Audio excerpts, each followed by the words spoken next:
todos. Você está na TV Belém e na Rádio Belém 80.9. Seja bem-vindo.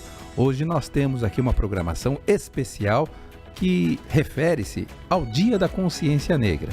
É uma pauta que está aí para a sociedade e nós, como cristãos, temos que abordar essa temática sob o ponto de vista da palavra de Deus, daquilo que nós recebemos de nosso Pai. O tema, os negros e a Igreja Pentecostal, é o tema que nós vamos estar discutindo.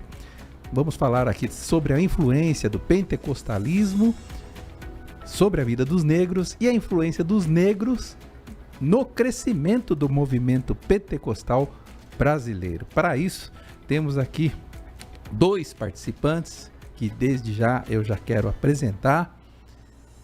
Nosso irmão Wagner Mateus, ele é gestor de turismo, graduando em pedagogia, estudante de rádio, TV e internet. A paz do Senhor, irmão Wagner. A paz do Senhor, pastor. Quero cumprimentar a todos da TV e Rádio Belém. Estou muito feliz de estar aqui e quero contribuir da melhor forma possível. Muito bem. Temos também a nossa irmã Silvia Gomes, assistente social, especialista em gestão de projetos sociais, pesquisadora sobre histórico do sistema prisional do Brasil. A paz do Senhor, irmã Silvia Gomes. A paz do Senhor, pastor. É um grande prazer poder estar aqui. Muito obrigada pelo convite. A toda a equipe aqui da Rádio AD Belém e todos os ouvintes também. Muito bom, nós queremos sim agradecer ao nosso pastor, presidente, pastor José Wellington da Costa Bezerra. Queremos agradecer também ao presidente da nossa convenção, pastor José Wellington Costa Júnior. Agradecemos também a Rádio e TV AD Belém, na pessoa do nosso amado, querido irmão Márcio. Que Deus continue abençoando e que Deus continue proporcionando à comunidade evangélica no todo essa oportunidade de discutir os temas que são atuais na sociedade.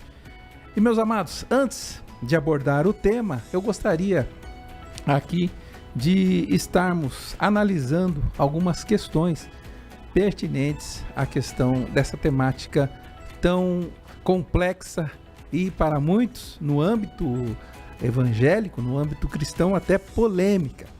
Eu, pastor John Robson Moreira, nós somos descendentes aí tanto de negros, portugueses e indígenas. Existe uma mistura muito grande. Mas logo no início aí da chegada da minha família ao Brasil, a minha avó, eu tive a informação, são informações ainda tênues, e informações que nós tivemos que buscar muito, mas os meus avós, eles tiveram uma ligação muito grande com a questão até da escravidão. Avô e avó materno era Antônio e Zenade, mas os avós paternos, a minha avó, Maria José Dias Moreira, essa viveu em fazenda de engenho até 6 anos de idade. Por que acontecia isso?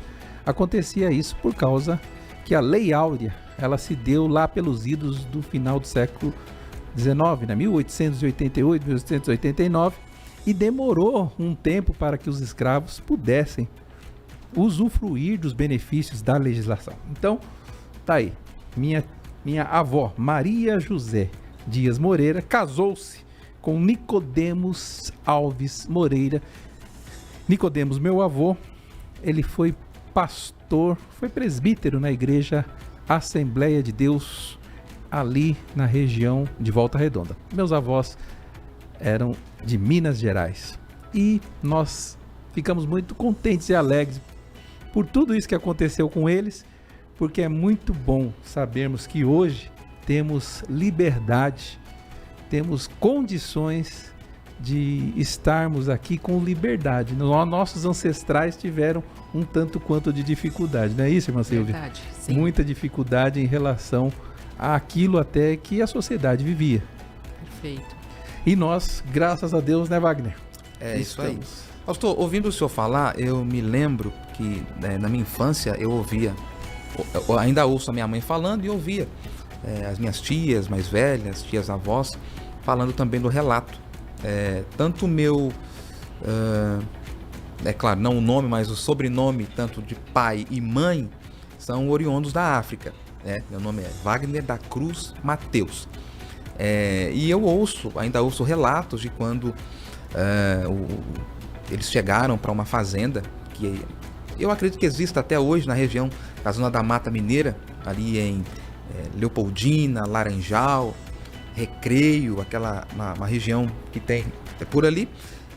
Eles vieram para trabalharem naquela fazenda e ali se estabeleceram laços, vínculos, e posteriormente vieram para os grandes centros. Então, mesmo não tendo vivido de perto isso, eu cresci ouvindo as questões históricas e culturais da minha família.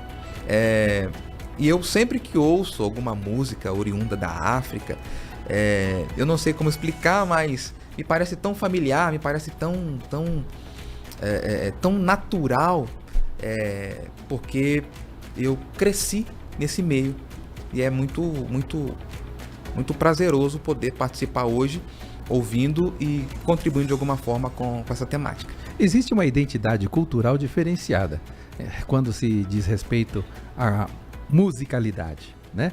A África, ela contribuiu muito para que a música estivesse permeando ali a liturgia das igrejas, né?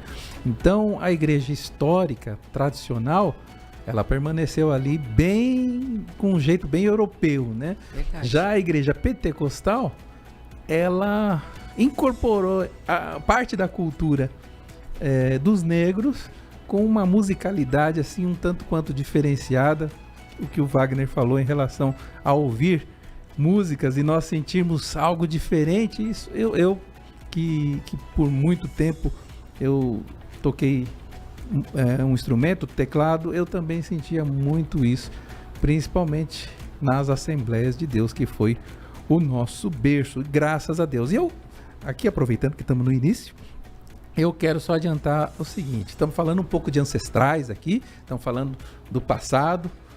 O Wagner falou um pouco, daqui a pouco a nossa irmã Silvia, se quiser falar um pouco também. Não sei se tem dados aí dos seus antepassados. Tenho sim.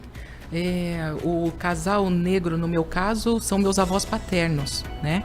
Que é o José Apolinário dos Santos. Veio oriundo ali da parte do Rio de Janeiro, de Angra dos Reis, aquela parte ali. Adentrando em São Paulo, foi descendo e estabeleceu residência na região de Pedro de Toledo, Itariri, por ali, onde meu avô coordenava alguns sítios, que na época trabalhava com ouro verde, que era importação de banana, né? E até hoje, lá nessa região, ainda depois de tantos anos que meu avô é falecido, o pessoal regional conhece o velho Apolinário pela influência que ele teve, né, na época. Eram cristãos? Na região dele. Não eram cristãos. Eram já mais ligados à religião católica, porém com o viés das matrizes afros, né? Entendi. Aqueles católicos. Meu avô também, Nicodemos, ele tinha ligação com o espiritismo, mas aceitou Jesus, conheceu a palavra, depois de um tempo participou de uma evangelização ali no sul de Minas Gerais, depois foi para Barra Mansa, em Barra Mansa, na Igreja Assembleia de Deus. Sim. Ele foi acolhido, amado, um trabalho missionário espetacular em Barra Mansa. A família toda nossa era da Assembleia de Deus. Depois ele foi para uma outra cidade, no Rio de Janeiro mesmo. Só que olha que interessante. Já participei essa história, inclusive com o nosso presidente, pastor José Wellington Júnior. Meu avô, quando ele saiu de Barra Mansa e foi para uma outra cidade, na outra cidade, o outro ministério, a outra igreja, que era do mesmo ministério, não reconheceu o meu avô como presbítero. E aquilo ali deixou alguns da família bem revoltados, alguns saíram da Assembleia de Deus, mas meu avô, por isso que eu falo que a geração anterior é bem resiliente. Meu avô continuou fazendo tudo que ele fazia antes, sem o título. Por que não teve o título? Mas não importa, né? Mas ele continuou ali nas Assembleias de Deus e até hoje um trabalho muito reconhecido. Dos 5 filhos que meu avô teve, 2 continuaram nas Assembleias de Deus. Meu pai, inclusive, foi maestro de coral, de vários corais aí, e eu fui seguindo a trilha na parte musical durante muito tempo também. Então, temos um acolhimento da igreja pentecostal e vamos discutir aqui até que ponto será que existe algum tipo de problema na área racial na igreja evangélica. Meu avô está aparecendo na foto ali, esse é o avô Nicodemos, meu avô Nicodemos Alves Moreira, e a minha avó, uma fotinho logo abaixo, é coisa bem antiga, né? Minha avó chamava-se Maria José Dias Moreira. Eu não tive contato com a minha avó, ela morreu de câncer, morreu muito cedo, antes dos 50 anos, eu não havia nem nascido, não era nem projeto ainda, mas foi um casal que Deus usou bastante ali no estado do Rio de Janeiro, e eu agradeço a Deus o seguinte, meus irmãos, olha como a história funciona, Wagner. Daqui a pouquinho você vai falar de raça aí pra gente, né? Mas dos 5 filhos do meu avô, um veio para São Paulo. Os outros que ficaram no Rio de Janeiro, eles tiveram ali dificuldades, todos hoje, graças a Deus, estão bem. Mas eu tive um privilégio. Meu pai viu outras coisas, começou a trabalhar de forma diferente. E nós, aqui de São Paulo, eu e minha irmã, nós fomos os primeiros que acabamos tendo aí o privilégio de nos formar, né? Formamos na faculdade de Direito, estudamos.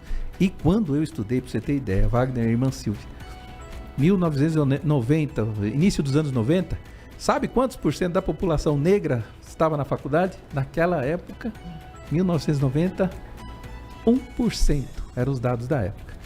1%. E hoje em dia, graças a Deus, várias ações também, chamadas ações afirmativas, né? Ações do governo, têm propiciado isso. Eu queria pedir para o Wagner, então, falar um pouco aí da questão racial sobre o enfoque cristão. O nome raça é um pouco forte, né? Eu acho a denominação raça, eu acho, como eu compartilhava com os irmãos aqui, na exibição do gráfico que vocês estão vendo agora, nós temos aqui a formação, na verdade, inicial. Segundo a Bíblia, nós somos oriundos do nosso Deus, obviamente, né?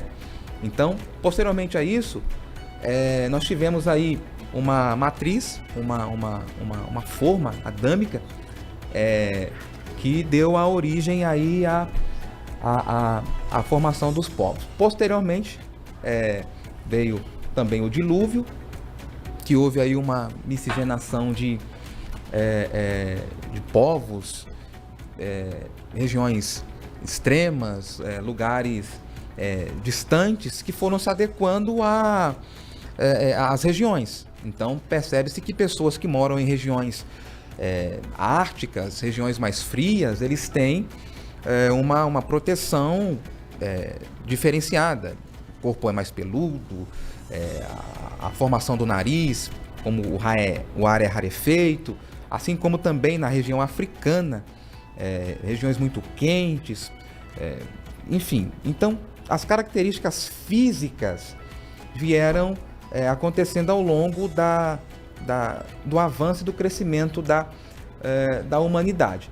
Porém, se você olhar atentamente no nosso DNA,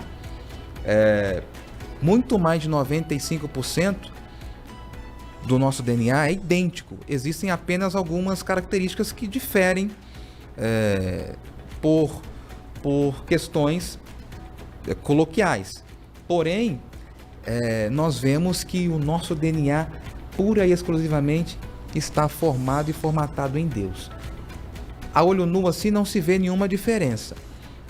Apesar do que nós vemos no exterior, tom de pele, questões físicas, isso para muitos é relevante no sentido de definição Porém, a nossa origem, a nossa matriz, a nossa forma está pura e exclusivamente em Deus.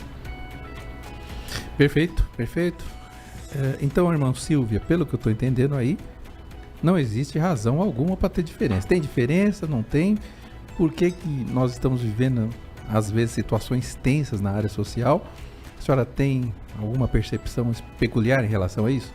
Sim, como o gráfico falou aí, geneticamente nenhuma diferença.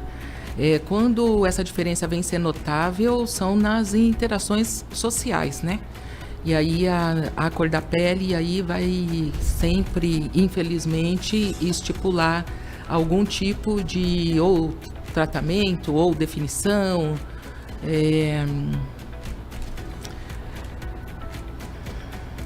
Não foi, me emocionei. Muito bem, muito bem. Eu acredito que a senhora tem razão.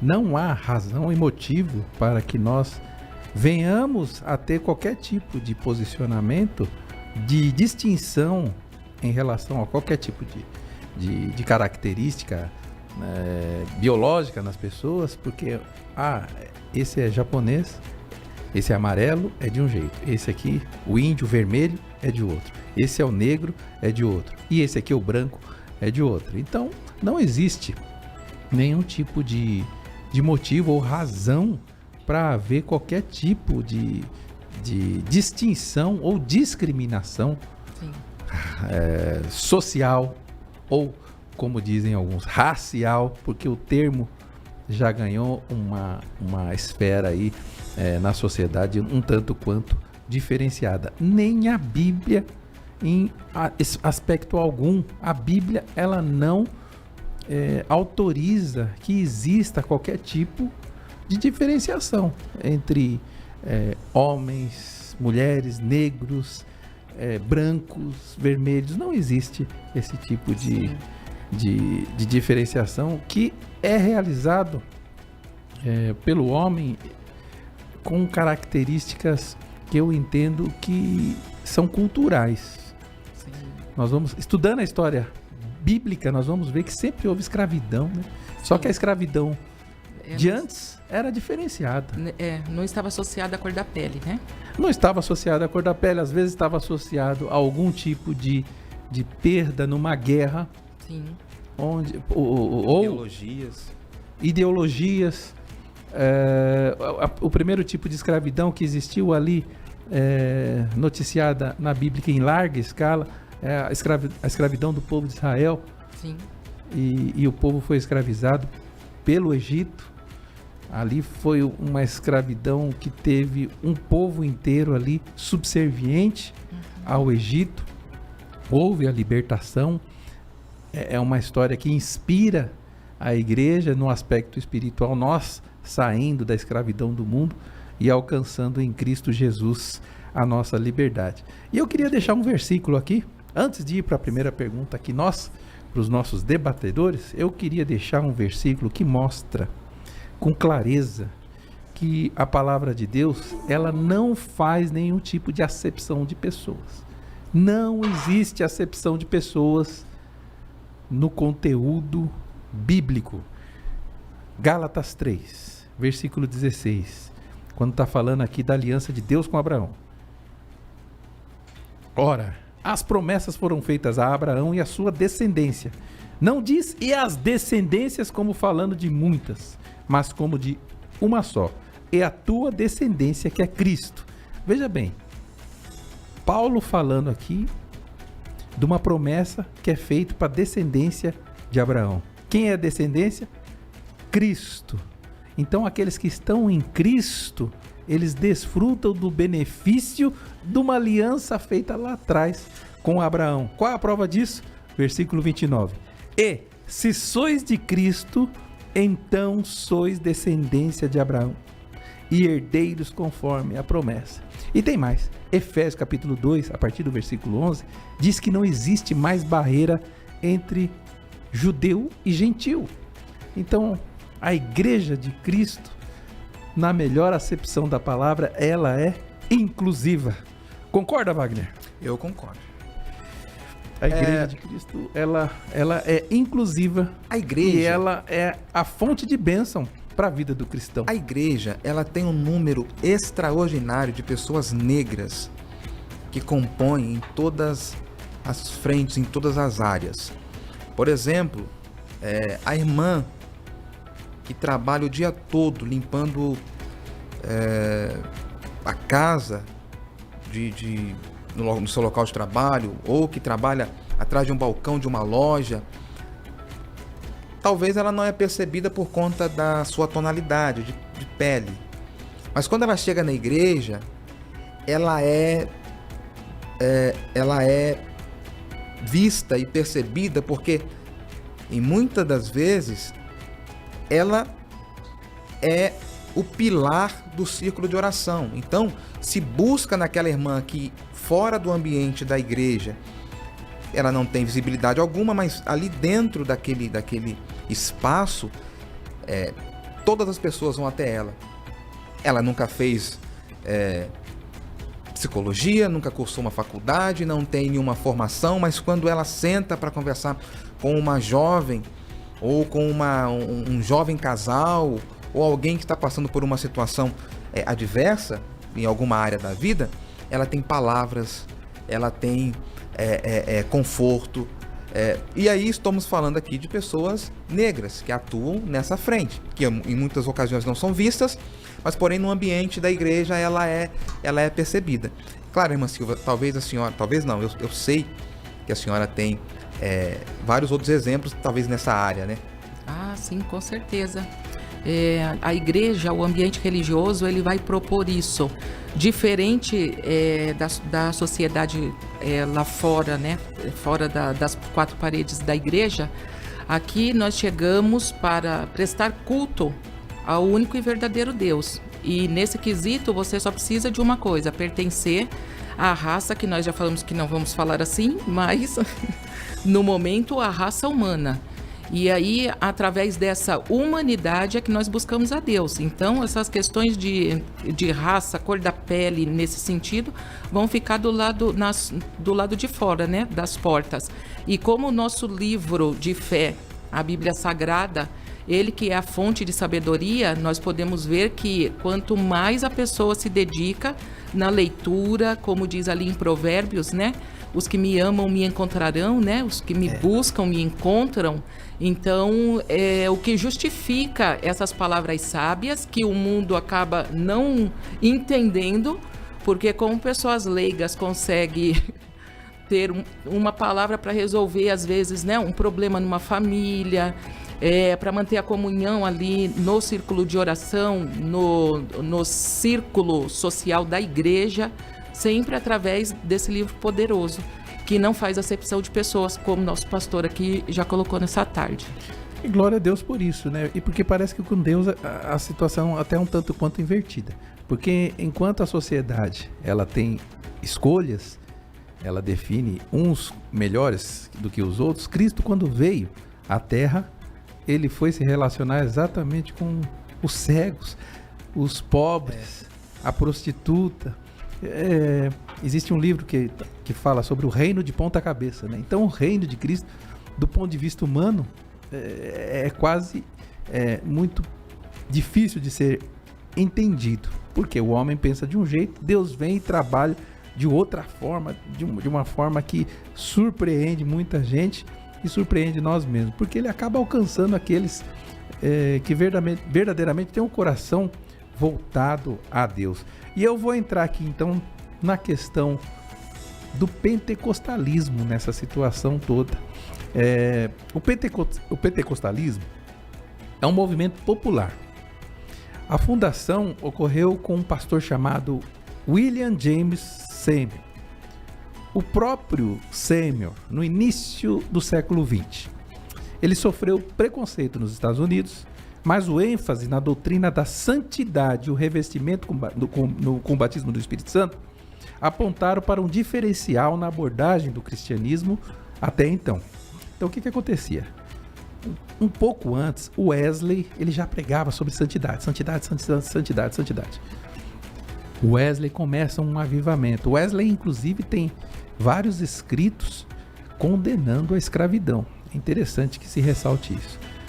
No início do século XX, William Seymour vai pelo mesmo caminho de Wesley, só que naquele grupo, naquele movimento, algumas pessoas começam a ser batizadas no Espírito Santo. Então os negros nos Estados Unidos, ali na Rua Azusa, começam a se aproximar do movimento pentecostal.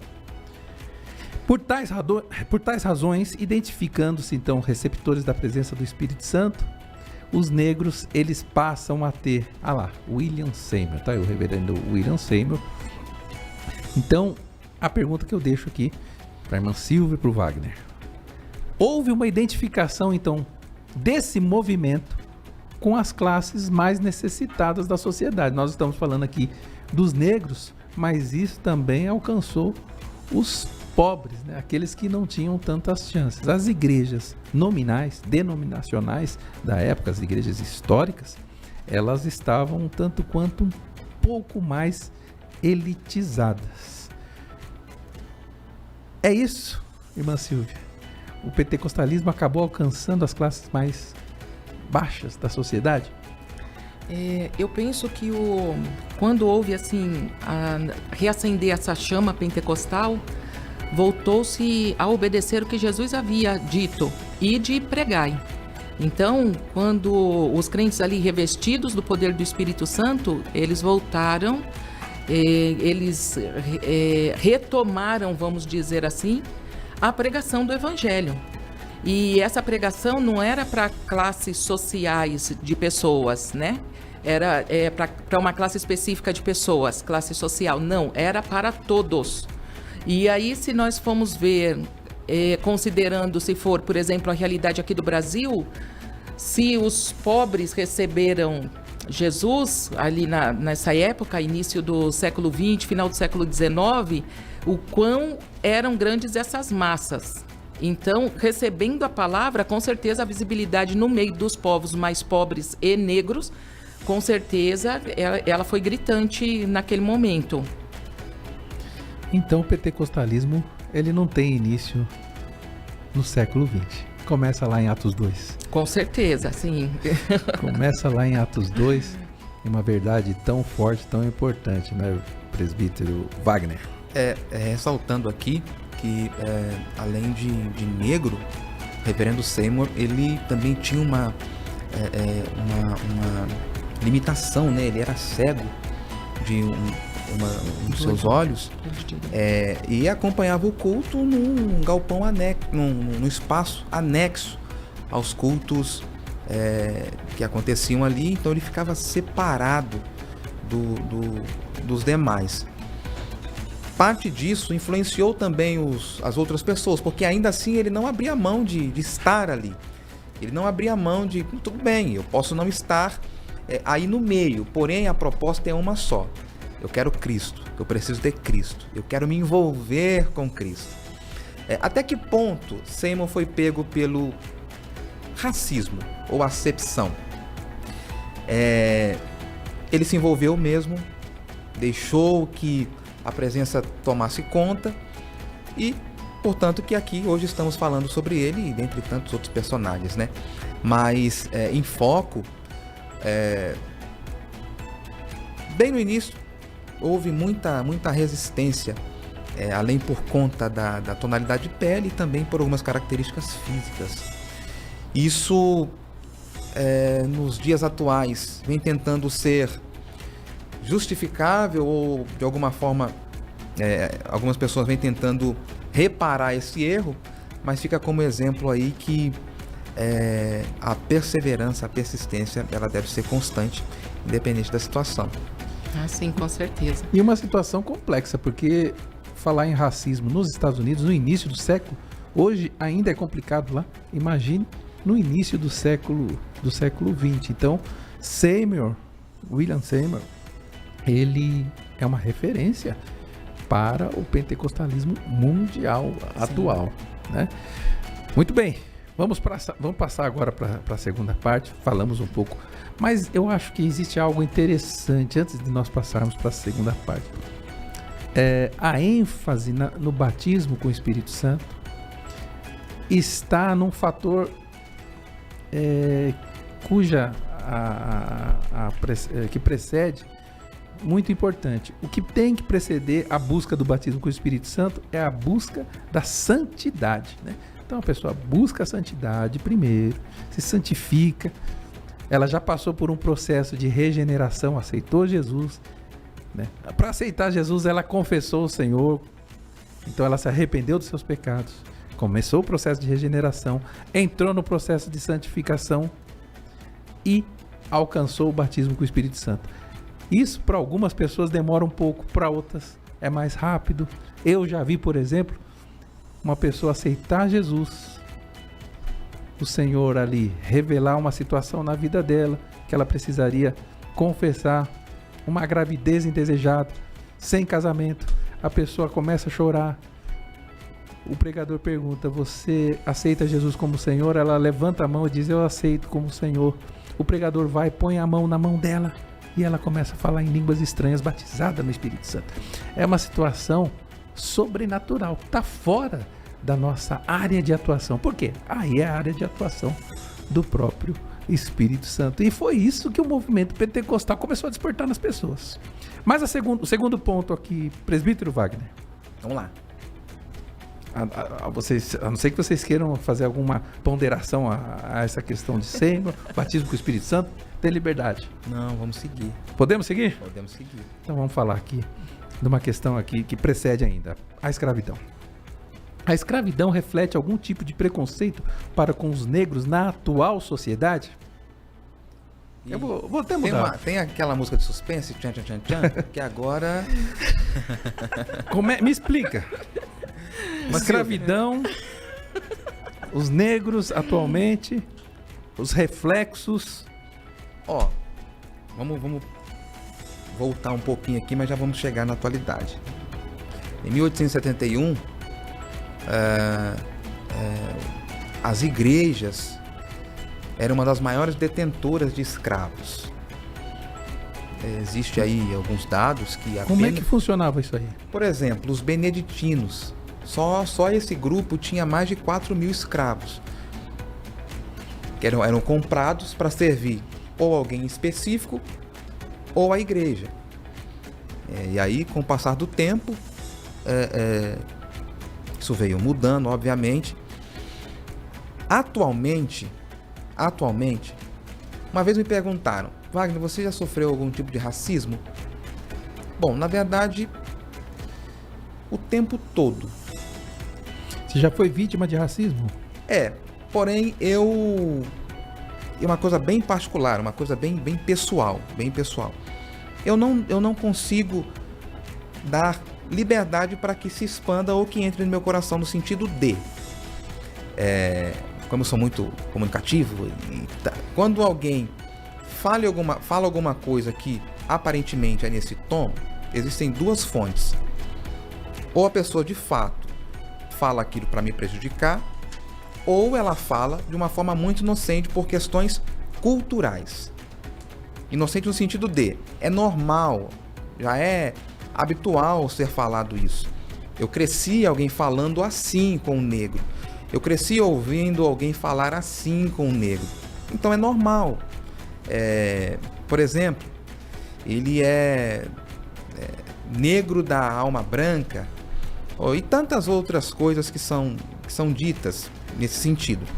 Isso, Wagner, desculpa te interromper, isso na relação social, né, no seu âmbito de relação social, e estendo aqui, dentro da igreja já alguma vez? Bom, na verdade o meu convívio é 90% com a igreja. Meu convívio é 90% no ambiente de igreja. E sim, pessoas do convívio na instituição, sim, citam coisas que são coisas normais, são coisas, volto a repetir, coisas normais a serem ditas. E aí você consegue entender e perceber quando é falado apenas por uma questão de hábito, porque cresceram ouvindo isso, cresceram ouvindo alguém falar, os pais, os avós, os amigos, falar com alguém negro. Você percebe também quando alguém te trata de uma forma bem julgando a cor da sua pele. Eu já tive exemplo de comprar algo de estar em um lugar para comprar, shopping, por exemplo, um exemplo que me vem à mente agora. Eu estava na praça de alimentação e estava de carro com alguém, precisava pegar alguma coisa no carro, era algo de emergência, e eu corri. E aí eu percebi que um segurança veio se aproximando de mim. E ele falou para mim que, olha, tá acontecendo alguma coisa, você tá vindo de onde? Então você percebe a forma da abordagem, né? Você percebe como você é abordado. Se é apenas um tratamento normal do ambiente, ou se é alguma coisa bem direcionada. Parte disso eu entendo que é por causa do tom da pele. Então eu entendo que até hoje existe sim, porém eu tento fazer essa leitura, mas existe sim. Irmã Silvia, será que isso ocorre por causa desse período de escravidão que ocorreu no Brasil, especificamente, ou por algum outro motivo? Eu sou a favor de que 99,9% com certeza por causa do período de escravidão. Primeiro porque a abolição da escravatura aconteceu há pouco mais de 100 anos, né? Então, em 1988, junto com a nossa Constituição, que estava formando-se 100 anos de abolição da escravatura. Porém, o que acontece? A gente aprende uma historinha bonitinha nas escolas, mas a realidade não é aquilo que foi escrito nos livros que apresentaram para a gente, né? A abolição da escravatura foi um plano político, porque no ano seguinte seria a proclamação da República, e uma república não podia ter a sua mão de obra baseada no escravagismo. Então, foi criado um cenário social a partir de mais 700 mil pessoas libertas da noite para o dia, só que sem nenhum tipo de política para amparo dessas pessoas, para moradia dessas pessoas. Então elas precisavam desocupar as fazendas, né? Que na sua maioria a nossa produção toda agrícola e a mão de obra toda escravagista precisou ser trocada, mas esses negros não foram recrutados como trabalhadores. Foi aberto mão deles para pegar mão de obra de imigrantes que estavam vindo de outros países, né? E considerando isso, historicamente a gente vai ver que não tinha lugar para eles morarem nos grandes centros urbanos. E aí, então, tem o exemplo do Rio de Janeiro, quando a população negra foi subindo os morros, o que dá origem às favelas que nós temos hoje. E aí o tamanho da população negra é o motivo de sermos, assim, historicamente, tivemos dano na educação, né? Em toda a historicidade do povo negro, da construção da história do povo negro aqui no Brasil. Perfeito. Meus irmãos, nós estamos conversando aqui sobre um tema inédito na igreja. E nossos pastores têm dado essa oportunidade para falarmos de algo assim que anteriormente nós não conseguimos ver no meio evangélico uma discussão franca e aberta sobre um tema assim tão relevante. É a prova que, graças a Deus, no meio aqui, Assembleia de Deus, Ministério do Belém, existe acolhimento, existe igualdade em termos de comportamento e tratamento para com todos, porque senão não teríamos nem espaço para tratar de um assunto tão relevante e tão impactante, porque realmente a escravidão, conforme disse aqui a professora, a nossa irmã Silvia, ela trouxe reflexos em nossos antepassados, que eu creio que eles eram mais resilientes, mas muitos negros hoje eles padecem por causa de uma ausência de oportunidade passada. Mas vamos continuar. A história não para por aí. E a pergunta seguinte é a seguinte. É ruim. A pergunta é a seguinte. O pentecostalismo, então, é uma opção espiritual para os excluídos da sociedade. Aí não é só os negros, né? Aí tem vários aspectos. Agora eu vou começar pela irmã Silvia. Ok. Pode tomar água, então. Uma das alternativas para esse povo tão sofrido, irmã Silvia. Aí estão negros, aí estão nordestinos, aí estão os pobres, aqueles que não têm oportunidade. No pentecostalismo, o que acontece? Que essas pessoas acabam tendo aí uma oportunidade. Ou seja, é uma forma das pessoas se aproximarem, dos excluídos se aproximarem espiritualmente de Deus? Vamos lá, né? Quando nós falamos do excluído, nós vamos ver que essa pessoa, ela está, por algum motivo, se sentindo estigmatizada, ou que seja por vulnerabilidade social, emocional, né? E nós vemos que no caso da população negra, também incluída aí dentro das exclusões, né? Só fazendo um gancho aqui, pastor, na pergunta anterior, vai falar sobre o preconceito, né?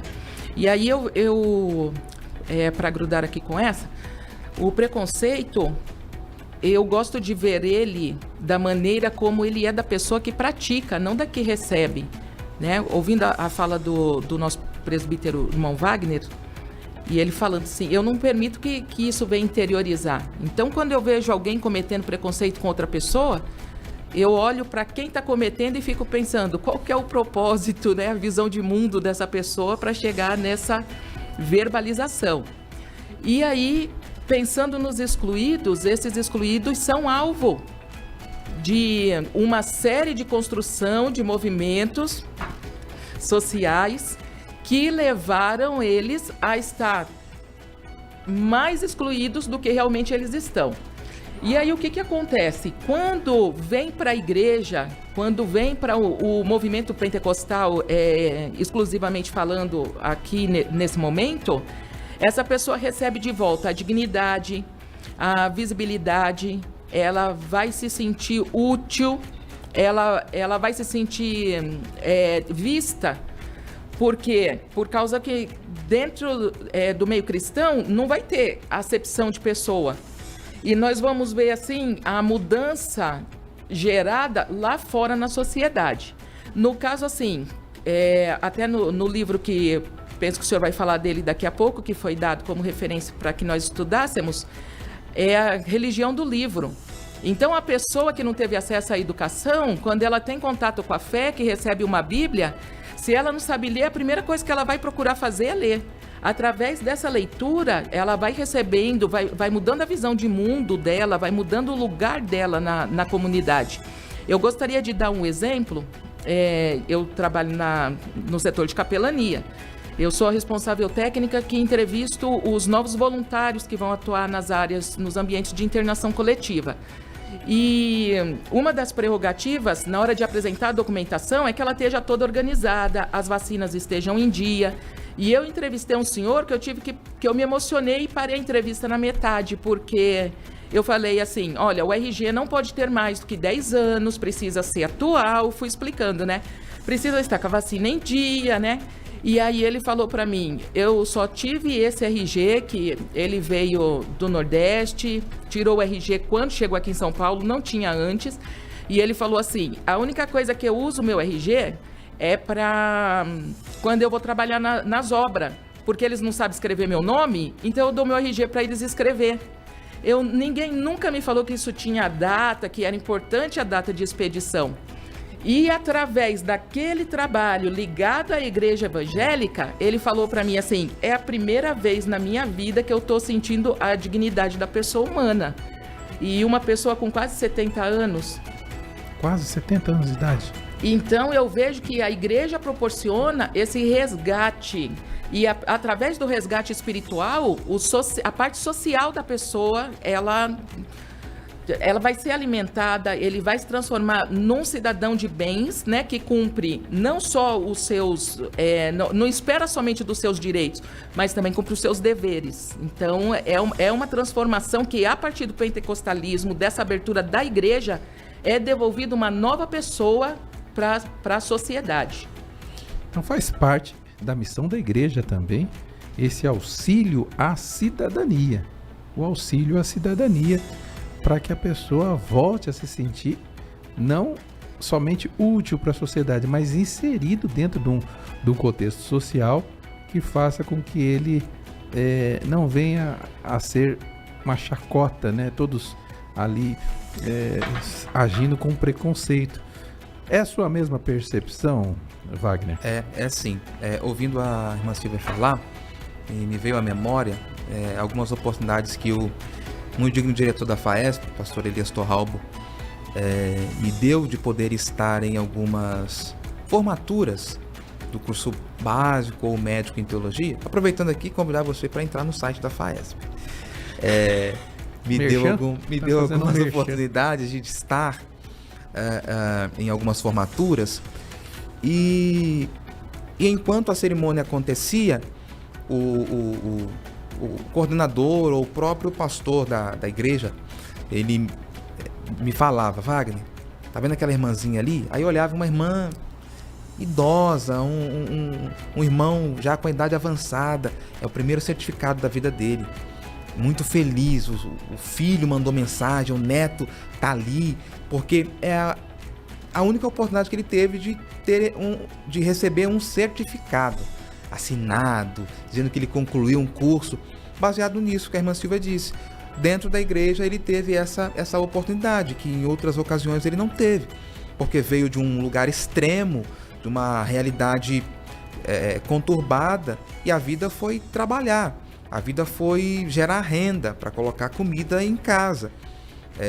E aí não teve oportunidade de estudo, não teve exemplos anteriores na família para que isso acontecesse. Então a vida ela foi dura nesse sentido, e poder ter alguém para poder orientar referente a uma documentação, isso é tão simples, mas foi na igreja que alguém ouviu isso, recebeu um certificado de um curso básico em teologia, de um curso médio, para essas pessoas é maravilhoso. Então a igreja, sim, ela é esse refúgio, e as pessoas, muitas delas, vivem esse pentecostalismo por conta desses benefícios proporcionados aí na igreja.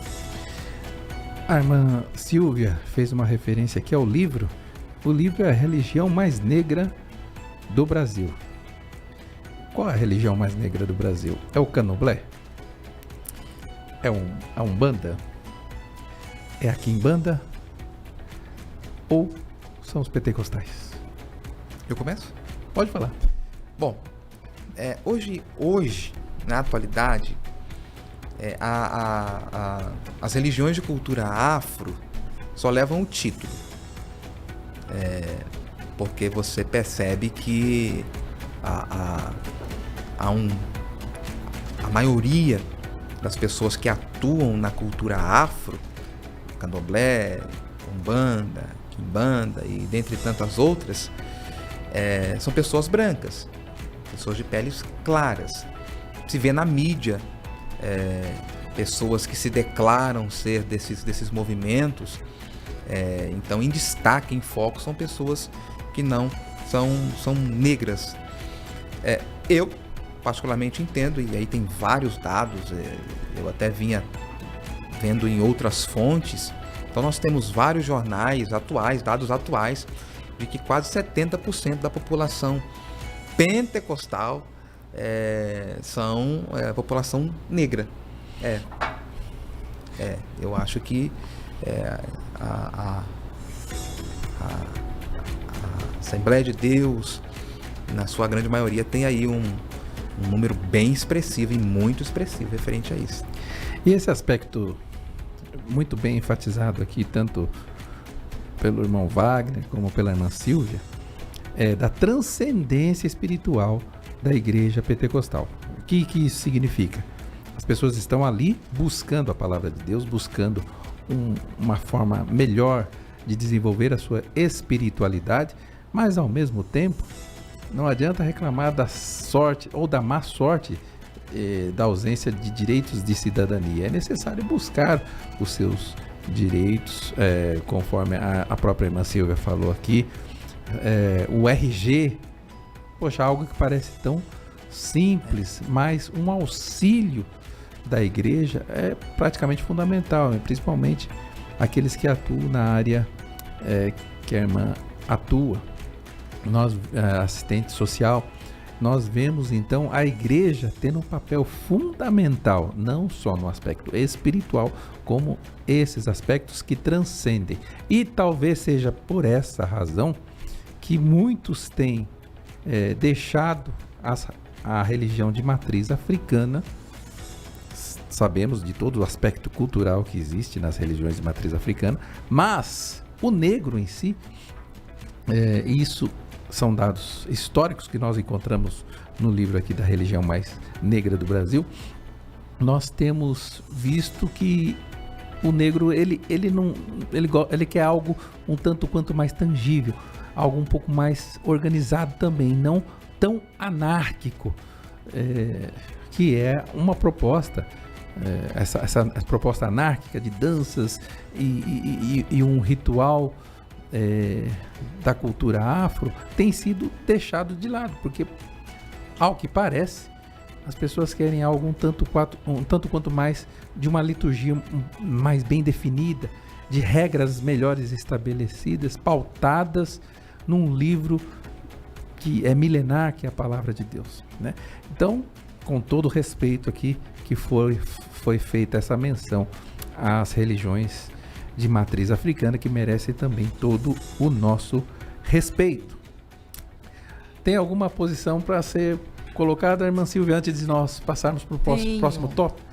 Eu vou, na verdade, compartilhar uma experiência, né? Quando estamos falando de preconceito, e eu já sofri preconceito por apesar de negra e estar numa religião de brancos, que foi assim que colocaram, o protestantismo é uma religião de branco, né? Mas se a maior religião negra do Brasil é a religião de brancos. E aí falava assim, você não pode ser cristão, você tem que honrar a sua cor. Então, como na nossa atuação, estamos em diversos auditórios, né? Nem sempre temos o prazer de poder estar num espaço de fala dentro da hegemonia, assim, da homogeneia da nossa fé. Então, isso aqui é raro de acontecer. Estou muito feliz com essa abertura. Parabéns para a direção do programa, para o nosso pastor Wellington, nosso pastor que nós chamamos carinhosamente, pastor do Wellington, que abriu esse espaço aqui. Porque até para a pessoa que vem dessa religião de matriz afro, ela precisa de ter uma resiliência, de ter uma colocação até no meio da própria família para romper com essas tradições que foram culturalmente instaladas ali, para poder participar de algo novo, dessa proposta que para aquela família seria nova, né? Respeitando o direito dela, né, de escolha, Sim. né? A pessoa conhece a doutrina cristã e quer servir a doutrina cristã, ela pode exercer o seu direito. Nós estamos num país democrático, um país onde temos que respeitar todas as religiões, e a Bíblia ela age quando orienta os seus filhos a nós anunciarmos o Evangelho de Cristo, mas sem denegrir. Não podemos usar a palavra denegrir mais, né?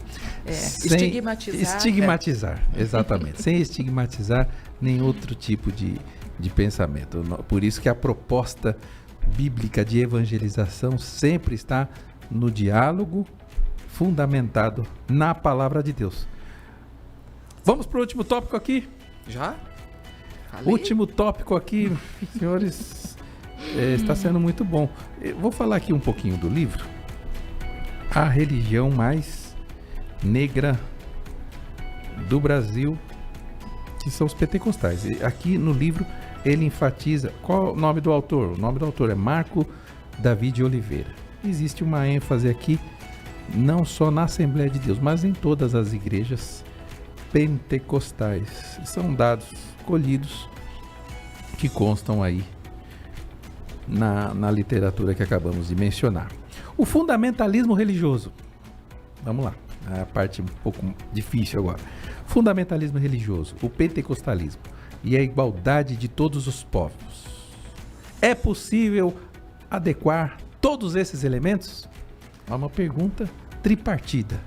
Agora eu vou começar com o presbítero Wagner. É possível, Wagner, alinhar tudo isso, servir a Deus e ao mesmo tempo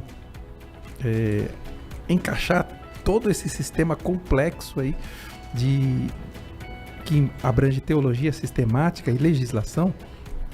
Bom, esse é o mundo ideal, né? Paz a todos os povos. Então, tudo unido, tudo integrado. Porém, há divergências, e eu acho que sempre haverá. Tempos atrás, a teologia, volto a usar como exemplo aqui, né? A teologia não era bem vista no nosso meio.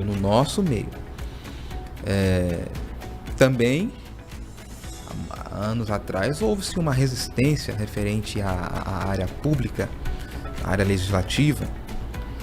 Nós temos visto aí esta junção, nós temos visto a parceria, nós temos visto os benefícios que a igreja tem ao agregar todo esse movimento. Então, eu acredito ser possível, sim, adequar esses elementos. Extremos sempre haverão, ou para mais ou para menos, porém eu entendo que de uma forma harmoniosa é possível nós adequarmos, sim. Porque qual é a acusação, então, de alguns em relação aos pentecostais? Alguns apresentam a acusação de que o fundamentalismo religioso, ele deixa engessado o aspecto da cultura do povo negro, que é um aspecto de maior liberdade, e que o pentecostalismo estaria, em tese, de uma certa forma, sendo vigiado de perto pelas expressões do fundamentalismo religioso. A senhora acredita que é assim, irmã Silvia, ou não tem nada a ver com esse posicionamento? Essa questão é uma questão estritamente de análise da palavra de Deus bíblica, de adequação daquilo que a Bíblia prescreve para a nossa vida como cristão? Não, eu penso que o fundamentalismo religioso, ele vai traçar a partir de uma minoria os pontos para a maioria. E quando Jesus veio à Terra para pregar, ele pregava o arrependimento, né? Os aspectos culturais, tem até a regrinha ali do que pode continuar, do que não pode, né? Referente ao comer sangue, né? Alguma coisa assim, fazer culto aos mortos. Então, tem doutrina, coisa que... Né? Sim, tem coisas que vai atrapalhar, com certeza. Eu vou falar da minha experiência de campo. Hoje, nós temos uma população prisional, especificamente um CPP que eu atendo, onde tem muitas estrangeiras africanas. E elas vieram para Jesus. Então, como é que eu faço? Eu levo um louvor no português e levo o mesmo louvor em inglês, o mesmo louvor em Zulu. E aí, quando nós vamos cantar, aí eu falo a parte em português, que os brasileiros vão cantar mais, depois a parte em Zulu, né? A parte em inglês, e sempre as brasileiras sempre estão de uma forma engessada, né? E aí tem até um hino que as crianças cantam quando é culto de missões, que é o Akekofananaye, né? Não há ninguém como Jesus. E aí quando cresci cantando esse hino. Então, falando com os brasileiros, é tudo muito engessado, sabe? Olhei, olhei e não vi nada. Mas quando é com os africanos, né? Já tem aquela ginga própria, né? Olhei, olhei e não vi nada. E aí, nós procuramos fazer isso. Por quê? Aqui no Brasil, nós adoramos na nossa igreja de uma forma mais séria, vamos dizer assim. Mas eu sei que naquela cultura não é dessa maneira. E se eles fizerem como nós, eles não sentem que estão atingindo, né, a adoração. Então, nós damos essa abertura. Mas na igreja, com certeza, sempre os cultos vão estar dentro do fundamentalismo religioso, né? Como se portar, como adorar, como fazer, sempre dentro da regra. A senhora é assistente prisional, é isso? Eu faço capelania prisional. Capelania prisional. Eu estive numa igreja semana passada, onde um dos membros ali, visitando a escola bíblica dominical, um dos membros que estava ali estudando na EBD, anteriormente esteve aprisionado por questões relacionadas à violação ao Código Penal, né? Vamos dizer assim. Só que estava ali na igreja já há 2 anos, congregando numa das nossas igrejas, na Assembleia de Deus do Belém, e buscando a restauração. E é interessante quando algumas pessoas perguntam para nós: mas por que a igreja não dá uma flexibilizada ali, uma flexibilizada aqui? Os nossos irmãos que vêm desse sistema de trabalho, que não é um trabalho lícito, mas que vem do crime, geralmente eles têm algum tipo de aprovação em relação a uma nova conduta de vida, se eles efetivamente se renderem a Cristo, e eles do crime verificarem de longe, eles vão olhar e vão falar assim: não, aquele aceitou Jesus, aquele está frequentando uma igreja, aquele parou de fazer isso, aquilo outro. Então, é o que eu chamo do evangelho do crime. Como é que é o evangelho? O crime olha o evangelho e cobra daquela pessoa que se diz que é evangélico, ele cobra que a pessoa realmente esteja ali. Se mantenha, né? Se mantenha. Sim. E abraçado com a doutrina da igreja. Então, olha que cobrança. De onde vem a cobrança? Às vezes as pessoas estão lá na igreja e dizem: poxa, discordo de usos e costumes, discordo disso, discordo daquilo. E uma pessoa que está saindo do sistema, ela quer, para se livrar daquilo que ele poderia sofrer como retaliação, ele quer mais se envolver com tudo aquilo que existe no dito, entre aspas, fundamentalismo religioso. Sim. Pois bem, meus irmãos, a senhora tem mais alguma colocação? Estamos aqui todos atentamente para ouvir as suas considerações. Não são finais ainda, mas... Ok. Falando ainda do livro, eu li até a página 80, né? Uhum. E o que eu percebi é que o autor faz um paralelo entre as igrejas históricas e as igrejas pentecostais. Perfeito. Porém, nós temos que lembrar que a partir de 1990, né, após a nossa Constituição, abriu-se portas para um novo movimento, que são os neopentecostais. E muitas pessoas hoje, no estudo, eles confundem nós, os pentecostais, com os neopentecostais. E aí, quando falar dessas práticas fundamentalistas, e aí, para uns, a visão dele vai ser baseada no pentecostalismo, mas para outros já no neopentecostalismo. Falando um pouquinho sobre a minha área, né? A Confradesp, a CGADB, tem um conselho de capelania, o qual o pastor Agostinho Gomes, que está aqui nos bastidores, nos assistindo, ele preside esse conselho.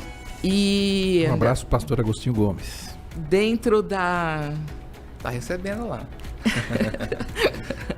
Dentro da cadeia, o que acontece? Eles diferenciam a Igreja Assembleia de Deus das demais igrejas. Então é aquela igreja que é a igreja que canta o hino 15 da harpa. Então cantou o hino 15, eles sabem que é uma igreja séria, onde eles vão conseguir o contato ali com o ente, né? Vão conseguir a regeneração tão buscada e aquela espiritualidade. Vão ter outras igrejas sem fundamentalismo, sem muitas exigências, vão ter que eles mesmos falam, não, é legal ir lá, mas quando a gente decide seguir, a gente decide pela Igreja Assembleia de Deus, que canta o hino do pastor Wellington, do pastor Agostinho. Que não tem, assim, com todo respeito, não tem aquelas danças, né, com luz escura, tudo fica um pouco mais... Não é preconceito nenhum contra as outras denominações, mas são exigências, né, que tem uma certa diferenciação. É claro que Jesus, quando ele tem que salvar, ele salva aonde ele quer. Mas quando a porta vai estreitando para uma pessoa, é necessário que ela seja bem orientada para que tudo corra bem, né? Naquele propósito de salvação. Muito bem, irmã Silvia. A senhora tem mais algum posicionamento? Senão já vamos aqui para as nossas considerações. Eu tenho um dado aqui. Dados. Falando concernente à minha área de atuação, que é a capelania carcerária, né? O aprisionamento de homens, 68,2% da população prisional masculina é de negros. Então, vamos repetir esses dados aí. Alguma coisa realmente precisa ser feito, né? Em caráter urgentíssimo. Quantos por cento, irmã? 68,2% da população prisional são negros. Quase 70%.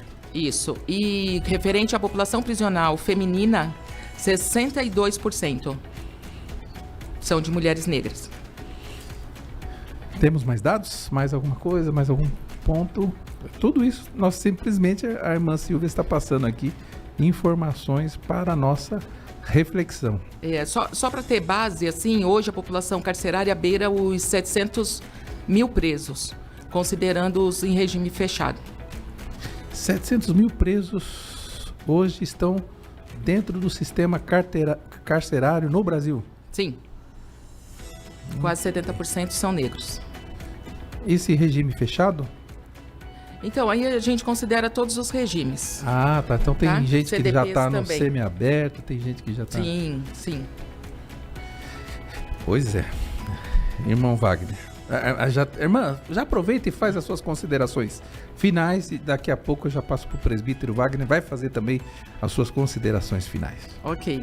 Mais uma vez, quero parabenizar o pastor John, o pastor Márcio, pela direção aqui desse espaço de fala, vamos dizer assim, né?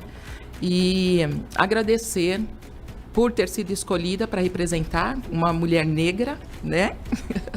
Para mim foi um grande privilégio estar cotada entre as mulheres pentecostais e poder falar em nome das mulheres negras.